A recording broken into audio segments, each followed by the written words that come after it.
Kita mulailah. Assalamualaikum warahmatullahi wabarakatuh. Alhamdulillahi haqqa hamdih. Wassalatu wassalamu ala rasulih wa ala alihi wa sahbihi. Rabbi shrah li sadri wa yassir li amri wa hlul 'uqdatam min lisani yafqahu qawli. Allahumma arhamna bil Qur'an waj'alhu lana imama wa nura wa huda wa rahmah. Allahumma dzakirna minhu ma nasina wa 'allimna minhu ma jahilna waj'alhu lana tilawatahu ana al-laili wa atrafan nahar waj'alhu lana hujjatan ya maulana ya rabbal alamin. Hadirin rahimakumullah, kembali kita haturkan puji syukur kehadirat Allah Subhanahu wa taala. Malam hari ini kita dapat melanjutkan kajian terjemah atau latihan terjemah Al-Qur'an secara lafziah. Dan alhamdulillah pada malam hari ini kayaknya banyak yang baru-baru. Wajah yang muda-muda ini. Rombongan dari mana ini? Oh, Tirta Jaya. Insyaallah. Luar biasa. Pakai taksi kuning ya?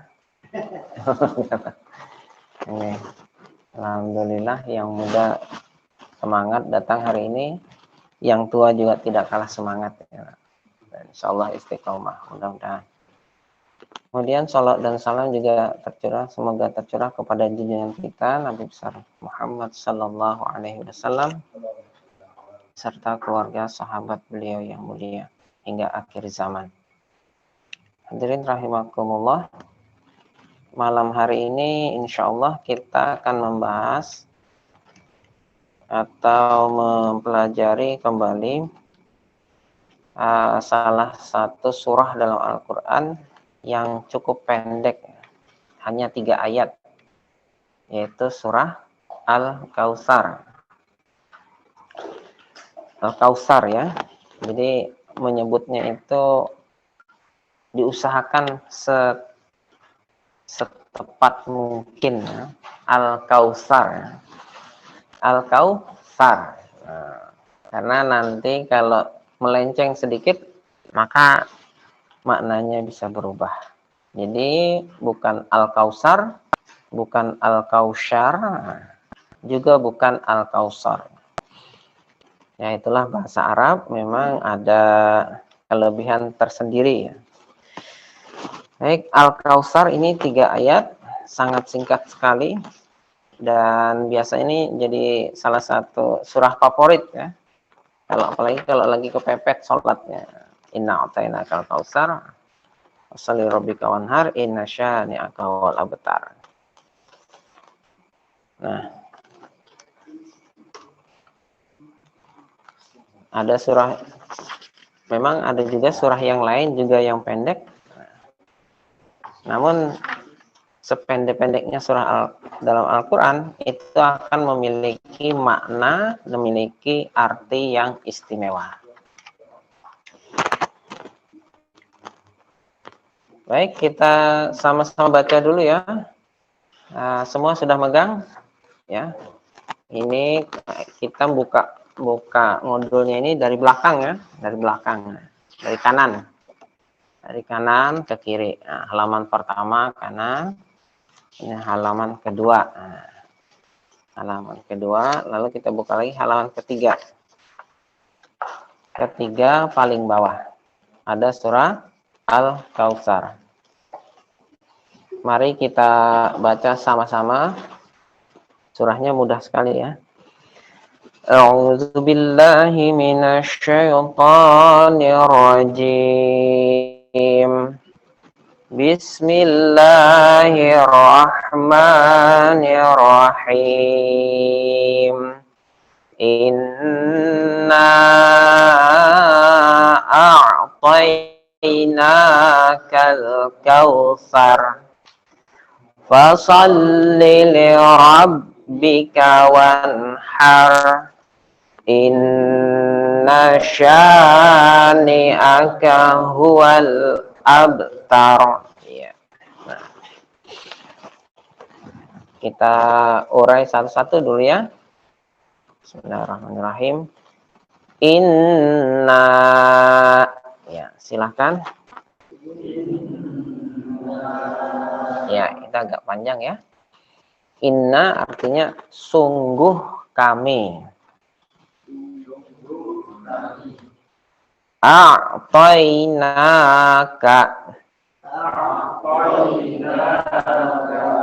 kami telah memberimu. Al-Kautsar, nikmat yang banyak. Fasalli,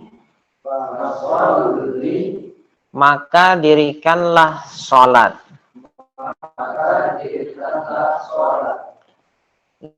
Lirabbika, karena Tuhanmu. Wanhar, dan berkurbanlah.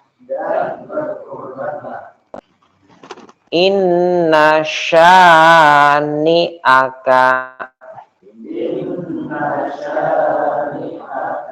sesungguhnya orang yang membencimu. Huwa, ia adalah al-abtar,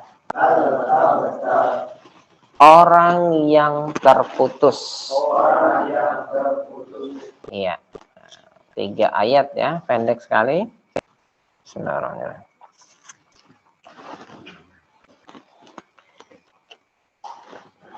Jadi Al-Kautsar ini artinya nikmat yang banyak.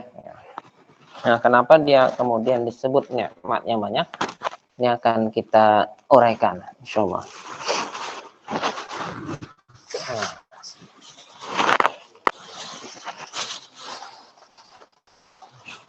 Oh, sudah ada penghapusnya.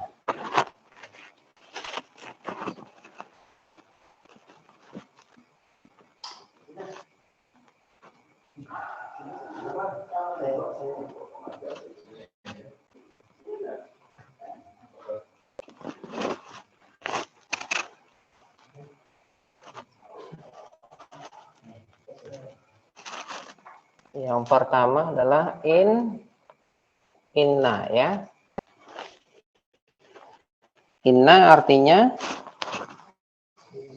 sesungguh ya, sungguh kami. Nah, ini inna ya, kalau kita baca ini ada satu alif, kemudian ada harakat panjang di sini ya. Jadi kita baca inna. Nah, inna itu terdiri asalnya 2 kata ya. 2 kata.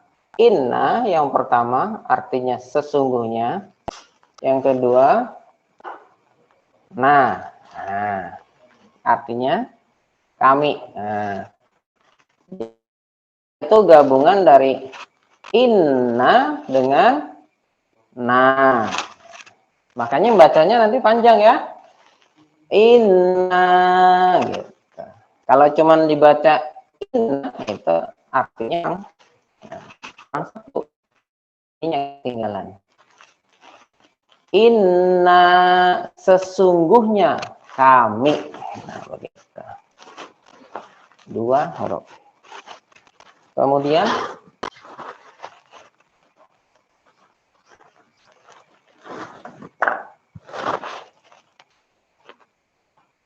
a'toina.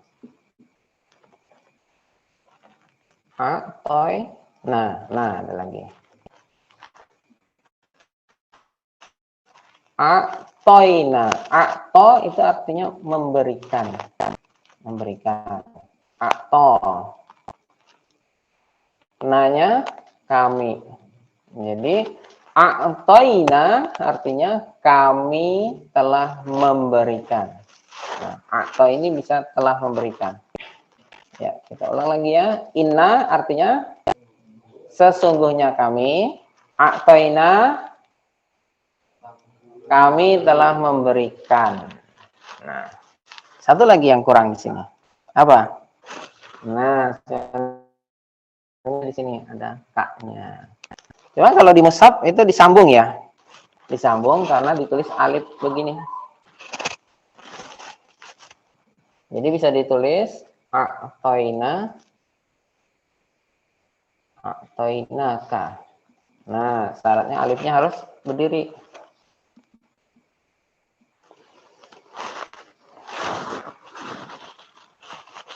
Inna a'toina. Inna a'toina ka. Ka artinya kamu. Siapa kamu di sini? Nabi Muhammad. Nah, ketika ayat ini turun, ini berarti ada yang berbicara kepada Nabi Muhammad. Siapa yang berbicara kepada Nabi Muhammad? Allah Subhanahu wa taala. Makanya kemudian Allah menegaskan inna a'tainaka. Sesungguhnya kami. Nah, bahkan diulangi kami telah memberikan kepada engkau. Apa yang kami berikan? Al-Kautsar. Nah, Al-Kautsar. Nah, Al-Kautsar. Al-Kautsar artinya nikmat yang banyak. Nah, Kautsar ini asal katanya adalah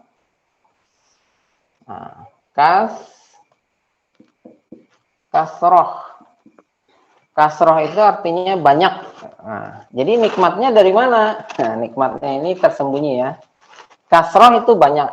Tapi kalau dia disebut Kautsar itu artinya sangat banyak.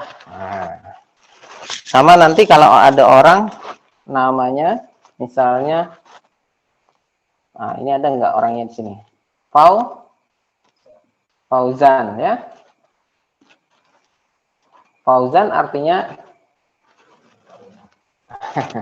nah itu asal katanya gini, faza. Faza itu artinya orang yang beruntung ya. Jadi kalau ada ngarannya faza itu artinya beruntung. Tapi kalau ada fauzan itu artinya paling beruntung. Nah, itu dalam bahasa Arab begitu ya.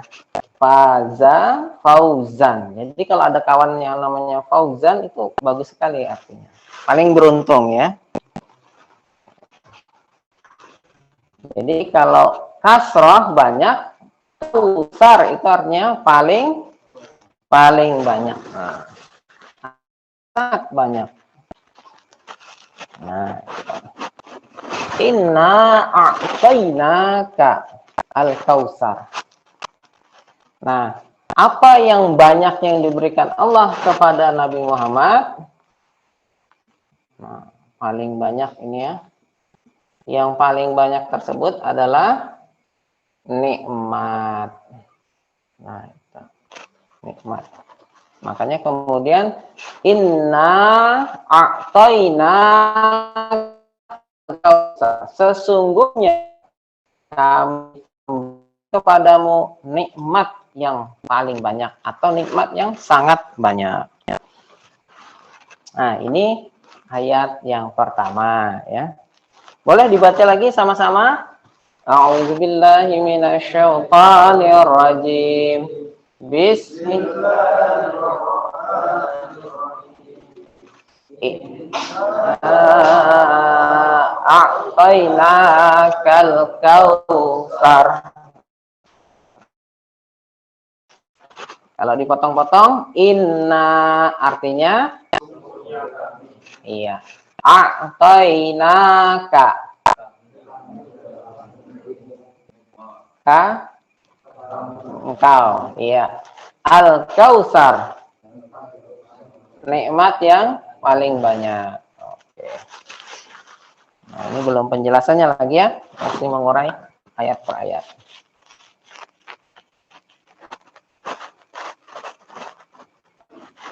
Karena pendek, jadi kita selesaikan dulu. Yang kedua, inna a'tainakal kautsar fasholli. Nah, ini.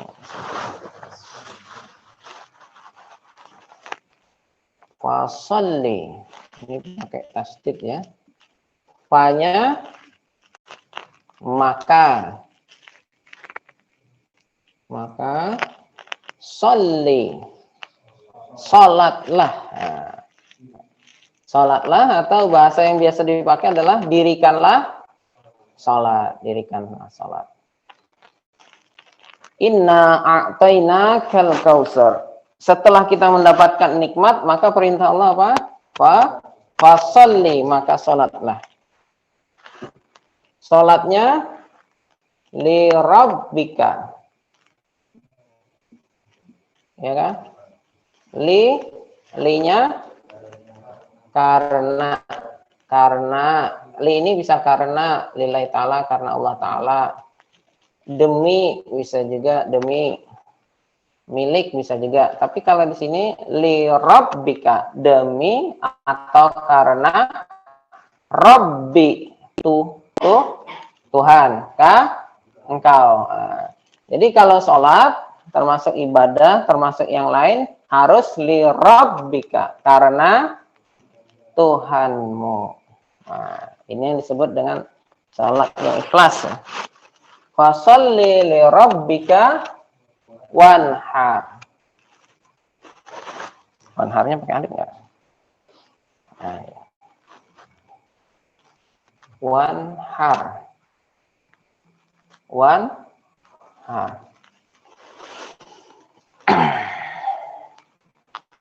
Wanya dan nahar, berkurbanlah. Nahara yanharu. Kemudian perintahnya inhar menjadi wanhar, berkurbanlah. Jadi fasalli, maka dirikanlah salat, li, karena rabbika, Tuhanmu. Nah, sama nih ka dengan ini ya, artinya kamu wanhar, wanya dan nahar, berkorbanlah. Ya. Fasalli li rabbika wanhar. Nah, mari kita baca sama-sama lagi. A'udzubillahi minasyaitonirrajim. Bismillahirrahmanirrahim. Inna a'tainakal kautsar. Fasalli li rabbika wanhar. Jadi fasallinya ini dibaca pendek aja lah. Jangan dipanjangi ya. Ya. Kalau fasalli itu dipanjangi nanti maka sholatlah aku ya. Bisa juga menyuruh sholat perempuan. Ini agak berubah nanti kalau dipanjangi. Fasalli li rabbika wanhar. Ya. Maka sholatlah li rabbika wanhar. Ya. Yang ketiga,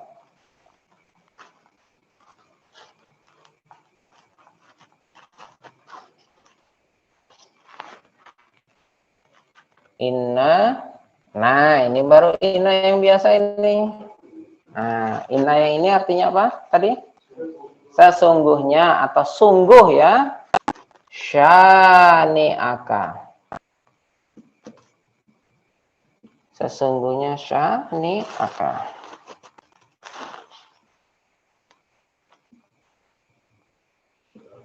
Syani, syana'a ya.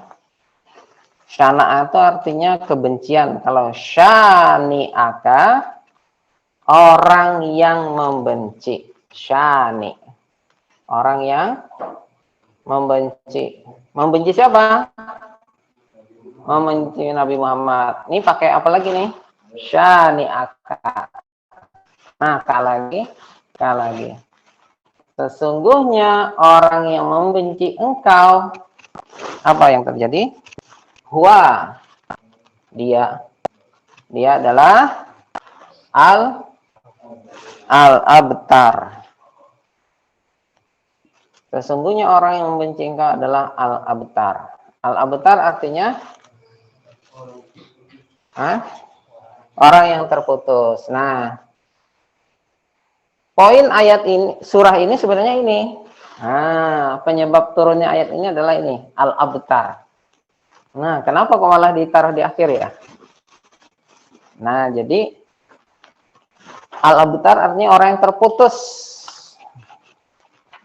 Jadi orang-orang Arab itu kalau menyebut orang yang kehilangan anak laki-lakinya dengan sebutan al-abtar, orang yang terputus. Nah, jadi surah ini latar belakangnya adalah kematian dari anak-anak Nabi Shallallahu Alaihi Wasallam yang laki-laki.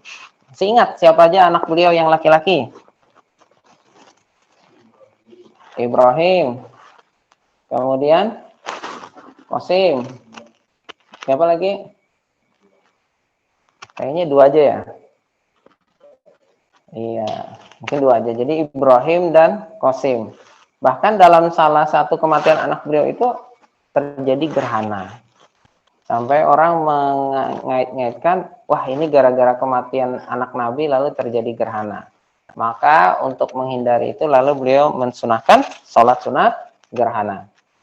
Dan beliau memastikan bahwa yang namanya gerhana, peristiwa alam itu terjadi karena memang kehendak Allah, karena peristiwa alamiah, bukan karena kematian seseorang atau kelahiran seseorang. Nah, jadi ketika anak Nabi Muhammad SAW wafat, ya yang laki-laki, ada kan banyak juga tuh, ada yang perempuan, ada yang laki-laki. Ada orang yang benci namanya Al-Wa'il Al-As. Nah, lalu mengatakan, anta abtar. Nah, engkau Muhammad abtar, orang yang terputus. Kenapa disebut demikian? Ya karena kalau anak laki-lakinya meninggal, berarti nasabnya akan terputus. Nah, itu waktu itu diolok-olok begitu. Karena dalam orang bahasa Arab itu kan kita biasanya nasab itu lahir kalau diakui kalau dari laki-laki. Ada habaib atau ada zuriat Nabi itu kan, kalau dia itu laki-laki menikah dengan wanita biasa, nasabnya masih bersambung, masih bisa disebut habib. Tapi kalau sudah ya syarifah ya, anak perempuan, zuriat Nabi yang perempuan menikah dengan laki-laki biasa, maka nasabnya terputus. Nah, ini olok-olokan dari orang yang memusuhi Nabi. Engkau terputus. Sehingga Nabi kemudian bersedih kan. Ya sebagai seorang manusia beliau juga bisa sedih kan, disambat terputus. Maka untuk menghibur Rasulullah SAW dan memastikan bahwa itu salah, maka beliau Allah menurunkan ini dan secara langsung berbicara kepada Nabi. Ingat kata Allah, inna sesungguhnya a'tainaka, sesungguhnya kami telah memberikan kepadamu yang sangat banyak. Nikmat yang sangat banyak itulah Nabi, nikmat beliau sebagai seorang yang jujur, pemimpin, kemudian disukai kaumnya, lalu beliau juga diberikan mukjizat, dan beliau juga menjadi nabi yang istimewa ya. Bahkan seandainya Nabi Musa hidup, maka Nabi Musa itu ingin menjadi umatnya Nabi Muhammad. Seandainya Nabi Isa hidup, maka Nabi Isa pun akan menjadi umatnya Nabi Muhammad. Jadi nabi-nabi Musa yang lain pun sebenarnya iri dengan Nabi, karena saking tingginya posisi Nabi Muhammad Shallallahu Alaihi Wasallam. Nah, dan banyak lagi yang lainnya. Nah, makna kedua dari Al-Kautsar ini adalah ini nama salah satu telaga Nabi. Nah, jadi nama dari salah satu telaga Nabi. Nah, nama telaga Nabi yang ketika Rasul ditanya bagaimana telaga Al-Kautsar itu, kata Rasulullah telaga itu adalah telaga yang sangat luas. Jadi sangat luas. Saking luasnya itu seandainya airnya itu ditaruh di bejana. Bejana itu wadah ya. Lalu dikumpulkan, maka jumlah bejana itu sebanyak jumlah bintang di langit. Coba hitung bintang di langit berapa miliar. Nah.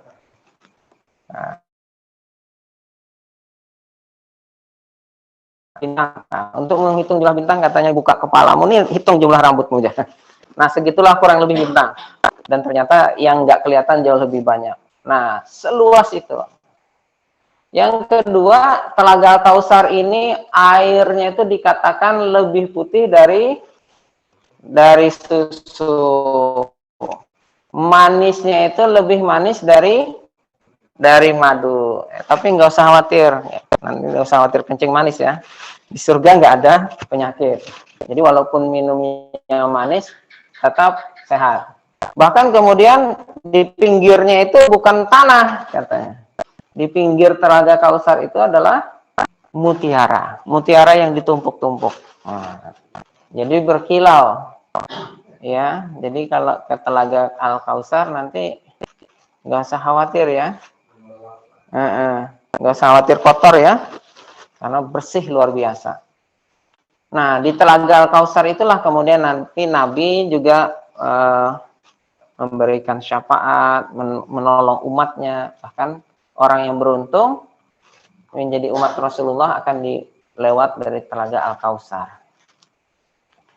Nah, Allah menyatakan a'tainaka, kami telah memberikan. Wah, berarti ini kan sudah diberikan ini Al-Kausar ini. Jadi kata ulama, ketika Allah menggunakan a'taina yang artinya telah diberikan, berarti Telaga Kausar ini sudah disiapkan. Nah, bahkan Nabi diberitahu bagaimana ciri-ciri keadaan Telaga Kausar. Sehingga ketika turun ayat ini, yang tadinya Nabi bersedih, kemudian menjadi gembira lagi. Gembira lagi, bersemangat lagi. Ya, begitu. Jadi inna a'tayna kal kausar ini adalah hiburan kepada Rasulullah SAW dan juga nanti menjadi hiburan pelajaran kepada umatnya. Jadi kalau ada satu hal yang nggak menyenangkan, ya jangan langsung galau ya. Jangan mudah baper. Apalagi di sini banyak anak-anak muda ya. Wah, misalnya kado besangu hari ini jangan baper. Tenang aja, ada aja kawan liga. Atau sakit sedikit, jangan mudah baper ya. Karena masih banyak nikmat yang lain. Oh, gara-gara misalnya sakit gigi ya, seolah-olah dunia ini gelap, seolah-olah habis sudah. Padahal kan kakinya masih sehat. Badannya masih sehat, tangannya masih sehat, ya, masih bisa nukar obat sakit gigi ya, matanya masih sehat, masih bisa istirahat. Jadi janganlah karena satu masalah kecil kemudian nikmat yang lain dilupakan. Nah, ini pesan dari ayat pertama dari surah Al-Kausar. Kemudian yang kedua, setelah kita diingatkan kembali agar mensyukuri nikmat, apa yang harus kita lakukan? Nah, perkara syukur ini kan di hati ya. Di hati merasa nikmat, banyak nikmat Allah tuh lebih banyak daripada cobaannya. Maka ingat, fasolli, maka sholatlah. Nah, sholat itu maknanya bisa doa, dakwah, berdoa. Tapi kalau dalam syariat, sholat itu yang melaksanakan amalan sholat. Nah, dan sholat itu bersifat mutlak. Nah, mutlak. Jadi, satu-satunya amal ibadah yang bersifat mutlak itu sholat dilaksanakan. Dalam keadaan hidup atau dalam keadaan mati. Coba sekarang. Kalau kita sekarang ini masih bisa sholat. Nah, karena kalau sudah mati, diapain? Disolati. Nah, saking wajibnya sholat, ya kan, sampai mati pun disolatkan. Jadi sholatnya adalah amalan mutlak. Nah, dalam keadaan hidup itu juga sholat tetap mutlak, baik dalam keadaan sehat atau dalam keadaan sakit. Nah, jadi jangan mentang-mentang sakit gigi misalnya, kemudian nggak sholat, karena sholat itu tetap wajib dilaksanakan. Makanya kan kalau nggak bisa berdiri, boleh duduk. Kalau nggak bisa duduk, berbaring. Kalau nggak bisa berbaring, Berbaring pun kada bisa, ya udah pakai isyarat aja lagi. Misalnya bisanya cuma mata aja, atau ucapan mulut aja. Karena saking misalnya garingnya, kalau kada kau mata aja, kalau kada jua mata hati. Nah kalau hatinya sudah kada kau baru disolati. Nah itu kan, ini sholat ini kuatnya luar biasa perintah Allah. Bahkan dalam sebuah hadis Rasulullah mengatakan buhul atau tali Islam tuh satu persatu akan terputus. Nah, tali Islam yang pertama adalah yang terputus adalah al-hukmi, pemerintahan Islam terputus, dan maka kemudian kaum muslimin berpegang kepada tali berikutnya, dan tali terakhir yang terputus dari umat Islam itu adalah sholat. Jadi kalau dia nggak sholat berarti sudah mati imannya, Islamnya. Bahkan kata Rasulullah, pembeda antara orang Islam dengan orang kafir apa? Sholatnya. Jadi kita nih mukmin atau kafir itu tergantung sholat apa tidak. Sampai seperti itu. Kemudian Rasulullah menekankan. Ya, alhamdulillah kayaknya kalau yang di sini semuanya rajin sholat ya. Nah kalau yang belum sholat kawannya ya dipadah ya. Mau sholat sendiri apa disolati gitu kan? Nah, terserah aja. Ini sholat.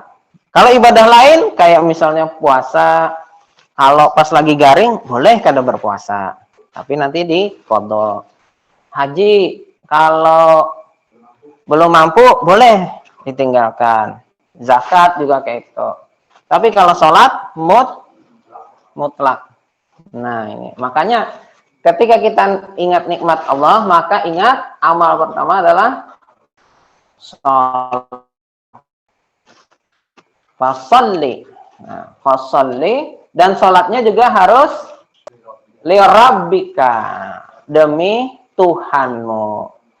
Kalau sholatnya demi yang lain, demi guru atau demi kawan, ini juga nggak diterima ya. Karena kata Allah, aqimis sholata li zikri. Dirikanlah sholat untuk berzikir atau mengingatku. Nah, jadi penting sekali sholat itu juga sekaligus mengingat Allah. Makanya mengikuti kajian semacam ini, pelajaran seperti ini juga salah satu upaya kita agar sholat kita lebih baik. Nah, gimana maksudnya? Nah, ini kan ada surah Al-Quran yang dibaca dalam sholat, kita pahami artinya. Nah, kalau kita paham nanti waktu sholat kan kita bisa memikirkan artinya. Jadi jangan sampai nanti waktu sholat yang terpikir adalah yang lain. Sudahnya 1x24 jam memikirkan yang lain, sholat pun masih mikirkan yang lain juga. Mikirkan gawian, mikirkan game, mikirkan pelajaran, mikirin kawan. Waktu sholat juga masih mikirin itu. Nah, terus kapan sholatnya untuk mengingat Allah atau lirabbikanya? Nah, apakah yang namanya sholat lirabbika itu harus dengan hati yang ikhlas, hati yang nyaman? Ataukah boleh juga dengan hati yang berat? Waduh, ini sholatnya berat banget nih. Harusnya guring ini subuh nih. Kok malah suruh sholat? Nah, sholat lirabbik, sholat demi Tuhanmu itu nggak peduli apakah merasa berat atau merasa ringan. Nah, selama kita itu sholat demi Allah dalam keadaan berat ataupun ringan, tetap itu namanya sholat lirabbik, sholat demi Allah. Yang penting niatnya karena melaksanakan perintah Allah. Kalau seandainya hatinya berat karena mungkin lagi kecapean atau lagi sibuk, dia sholat, maka dia tetap sholat lirabbik, lillahi ta'ala, dan tetap mendapatkan nilai. Kemudian kalau seandainya sholat itu hatinya ringan, merasa nyaman, kemudian dia ikhlas, merasa tidak terpaksa, maka itu juga sholat lirabbik dan mendapatkan bonus kenikmatan sholat. Jadi semuanya sama, baik merasa berat ataupun ringan melaksanakannya, selama lirabbika, demi Tuhanmu atau lillahi ta'ala, tetap dia sholatnya ikhlas. Yang kedua, setelah melaksanakan sholat apa? wanhar, dan berkurbanlah. Nahar itu bisa diartikan unta atau binatang sembelihan. Nah, ini harus pasnya nyebutnya wanhar ya. Ya, apa tadi? Wanhar ya. Nah, kalau wanhar artinya berkurban. Kalau ini wanhar artinya wanhar artinya dan sungai. Nah, kalau pakai H ini artinya sungai. Nah, ya. Wanhar. Jadi tipis saja ya. Kalau ini wanhar. Nah, ini dan sungai artinya. Apa maksudnya dan sungai? Nah, itu pentingnya kita belajar baca Al-Quran, tahsinnya dengan bacaan yang benar. Makhrajul hurufnya, keluarnya huruf itu dengan benar. Jadi, wanhar. Bukan wan. Nah, ingat ya. Ya.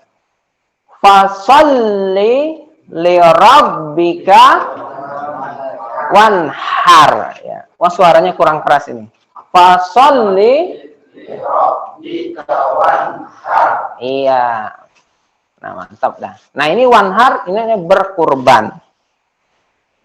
Bahkan Rasulullah saking mulianya berkorban inilah, barang siapa yang mampu berkorban tapi tidak mau menunaikan kurbannya, maka kemudian janganlah mendekat kepada sholat Id. Ya, jadi kalau ada orang mampu berkorban tapi kadang hendak berkorban juga, nah itu kalau hari raya diingatkan itu, oh jangan dekat itu.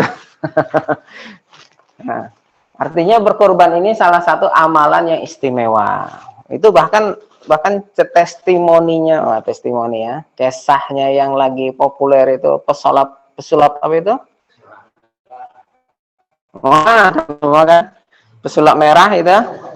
Nah, pesulap merah katanya punya pengalaman untuk meningkatkan, mengupgrade, meningkatkan penghasilan lah. Ya, ini hikmah saja ya.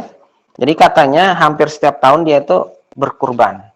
Bahkan saat kesulitan dia nggak punya, misalnya uangnya tuh tinggal sedikit, tapi dia pokoknya harus berkurban. Jadi ketika dia berkurban 1 juta, ternyata kata dia berikutnya pasti penghasilannya itu meningkat, bisa 2 kali sampai 3 kali lipat. Sehingga tahun berikutnya beliau berkurban lagi. Nah, apalagi kurban itu kan sekarang bisa patungan ya. 1 sapi 7 orang gitu kan. Jadi bisa dicicil sebulan sekian. Nah, ini beruntung yang sudah pernah berkorban nih. Insya Allah istiqomahkan aja ya lah. Nah, karena berkorban ini salah satu ibadah yang ditekankan. Karena itu melepaskan kita dari keterikatan, kecintaan terhadap harta. Ya kan? Kita capek-capek nyari duit, kasihkan ke orang lain. Nah kan, kalau mau demikian, maka itu orangnya hebat. Dia nggak mikirin dirinya lagi, tapi mikirin orang lain. Wanhar, jadi berkurbanlah. Jadi setelah kita sadar bahwa Allah telah memberi nikmat yang banyak, maka amal apa yang harus kita lakukan? Salat. Salatnya juga salat karena Allah. Dan yang kedua, berkurban. Nah, jadi kalau sholat ini hubungan kita dengan Allah secara langsung, kalau wanhar berkurban ini hubungan dengan sesama manusia, saling tolong menolong ya. Tapi kalau anak-anak ini ada tolong menolong yang kada boleh ini pas ulangan ya lah. Tolong menolong yang tidak boleh pas ulangan atau pas ujian. Apalagi tahuan guru lah. Kalau nggak ketahuan ya tetap nggak boleh. Washolli rabbika wanhar, maka sholatlah karena Tuhanmu wanhar. Jadi kalau sholat karena Tuhanmu ini nggak peduli, wah ini anak muda tuh sholat gawiannya sholat soalim lu, ya nggak apa-apa, amin gitu kan. Ah bau surga nih sholat kanuman kok sholat dan ke masjid. Amin. Kan gitu aja ya, kalau daripada bau neraka. Ayo. Daripada bau hangitnya. Jadi fasholli li rabbika. Kemudian yang ketiga, nah ini penegasan inna. Ya, ini pendek aja bacanya ya. Kalau ini bacanya apa tadi? Iya, panjang. Inna, kalau ini nah, inna. Kalau ini panjang pendek aja ya. Nah, inna. Sesungguhnya syani'aka. Syani, orang yang membenci engkau. Ya, ini kalau dalam ayat ini adalah Al-Wa'il bin Al-As namanya. Huwa, dia itu al-abtar, yang benar-benar rugi adalah dia. Jadi orang yang membenci Nabi, orang yang membenci umat Nabi, itu adalah orang yang terputus dari rahmat Allah Subhanahu wa ta'ala. Jadi orang yang benci Nabi tidak akan mendapat rahmat Allah, tidak akan mendapatkan kebaikan. Jadi ditegaskan, nah ini kalimat pemungkasnya. Yang abtar itu bukan engkau Muhammad, tapi yang abtar itu adalah orang yang membenci engkau. Jadi siapapun yang membenci Nabi, siapapun yang membenci umat Nabi, itu pasti akan menjadi abtar, orang yang terputus dari rahmat Allah. Orang yang membenci saja terputus, apalagi orang yang mencela, menzalimi, menganiaya Nabi, menganiaya cucu Nabi, menganiaya umat Nabi, umat Rasulullah Sallallahu Alaihi Wasallam. Itu pasti orang yang akan terputus, hidupnya susah. Nah, kemarin itu kan ada pengakuan juga ya, orang yang bersaksi palsu kepada Habib Rizik, salah satu zuriat Nabi, sehingga memberatkan hukuman beliau. Itu orangnya sekarang minta maaf. Kenapa? Ya karena hidupnya berantakan. Dia merasa susah, gelisah. Kenapa dia mau bersaksi palsu kepada seorang yang baik, seorang ulama, kepada seorang yang zuriyah Nabi. Nah, akhirnya hidupnya susah. Ya masih untung dia akhirnya sadar minta maaf. Bagaimana dengan mereka yang menzolimi beliau? Tidak minta maaf, bahkan tambah menzolimi. Nah, termasuk ya yang paling keren itu kan adiknya Rambo itu kan, adiknya Rambo itu. Nah, itu kan akhirnya luar biasa. Kasusnya didengar banyak orang, dilihat banyak orang, dan hancur karirnya. Itu baru di dunia, nanti di akhirat ngeri lagi. Nah, jadi orang-orang yang membenci Nabi, membenci umat Nabi, maka dia akan abtar, terputus dari rahmat Allah Subhanahu wa ta'ala. Ya. Sekali lagi kita baca, masih ingat artinya ya? Ya. A'udzubillahi minasyaitonirrajim. Bismillahirrahmanirrahim. Inna a'tainakal kautsar fasalli li rabbika wanhar inna syani'aka huwal abtar. Iya, suaranya masih nyaring, masih semangat ya. Coba artikan inna. Iya. A'taina. Ka. Iya. Al-Kautsar. Iya. Fasalli li rabbika wanhar. Iya. Inna. Kalau inna artinya, kalau inna, iya, mantap. syani'aka. Iya. Inna syani'aka huwa al-abtar. Iya, orang yang terputus. Iya. Nah, demikianlah kajian kita. Shadaqallahul azim. Ya. Demikian pembahasan tentang Al-Kautsar. Mudah-mudahan bisa dipahami dan nanti bisa diingat dan bisa diamalkan dalam kehidupan sehari-hari.